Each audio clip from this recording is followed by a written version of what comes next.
I've been wakeboarding professionally for 20 years, so to do any kind of profession for that long, you've got to figure out ways to keep it fun. And the thing that I've kind of realized is, like, any kind of progression in life is where fun is. That's the thing, is like when I'm out on the water, it's about having a good time. It's about having almost like a connection between the people who are taking turns riding, or even the photographers and the filmers that are shooting. There's this connection of capturing some fun moments. But most of all, I really see progression in anything in life is where we can stay motivated, and where that's when we have fun. Learn anything.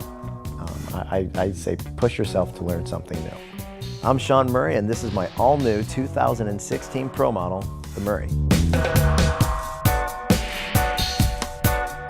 Some of the features that I've put into this thing is generally less is more. I keep my bottom super simple because I feel like the less I ask the water to change underneath me, the better it reacts to me.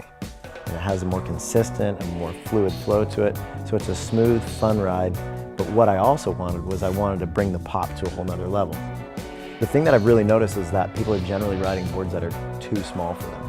And this thing is made from a 120 for the kids in a huge range of sizes, all the way up to a 150. I've tried to stick with continuous rocker, but we accelerate the rocker underneath your feet, so we call it a progressive rocker. So you get this insane pop. The other thing that we've done is thin out the tip and tail, just to get rid of that swing weight. And also, I always have to have a spine in between my feet, so you have that soft landings, and also the rolled toe side and heel side edges. Those are must-haves for a Murray.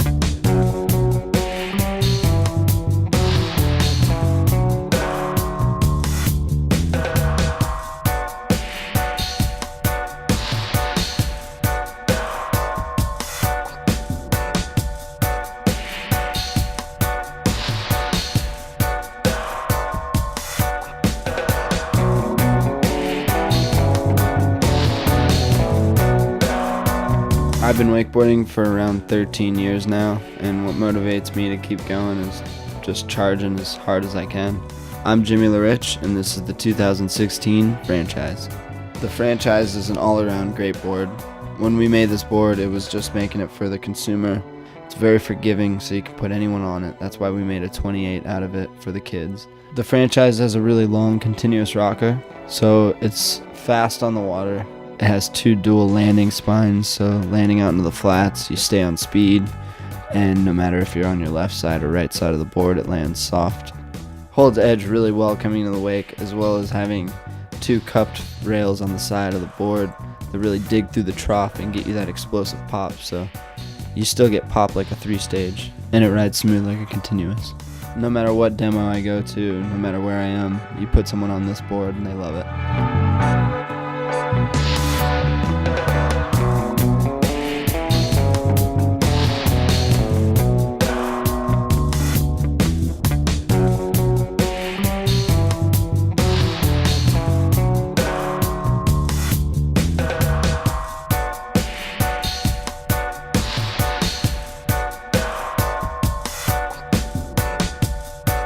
Before, my life used to be evolved around the competition season. And then once I started to step away, and it took me looking at some of the other riders and seeing, like, it's not just about the contest. There's so much more of the sport of wakeboarding, especially if you can plug into all of the people of wakeboarding, you know, the participants, you know, the everyday riders that are out there. The more time I spend with those people, I go, whoa, wakeboarding exists beyond the Pro Tour and the contest series. Like, wakeboarding is a family sport, and it's not just within my family. Like, all wakeboarders we're all family. Like, and we've got this incredible album that we've all compiled, so it's pretty cool to be part of. I'm Sean Murray, and this is the 2016 Baseline.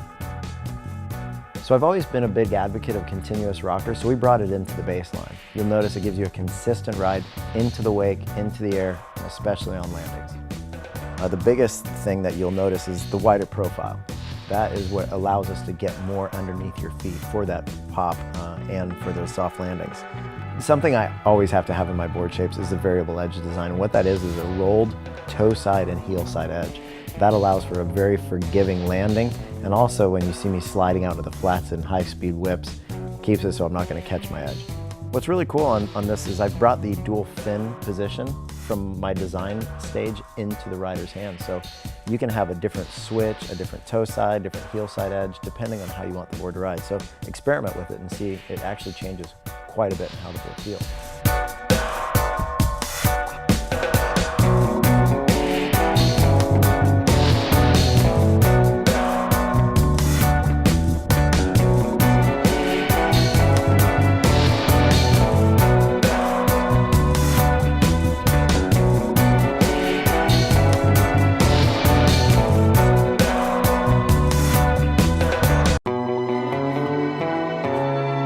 Learning from other asymmetrical designs, we found that creating a shorter but more effective edge on the rider's toe side made hard-to-learn wake jumps that much easier. This is because there is less rail to initiate when applying the toe side pressure. Once set, the smoother toe side transition is then held by the board's thinner profile molded-in fin, creating less drag and better release off the top of the wake. Subtle toe side deck risers were also added to help the rider create more leverage when pressure is applied. The longer, more traditional heel side edge complements the asymmetrical design by allowing the natural body position of the rider to generate stability and speed into the wake without a loss of pop due to reduced surface area.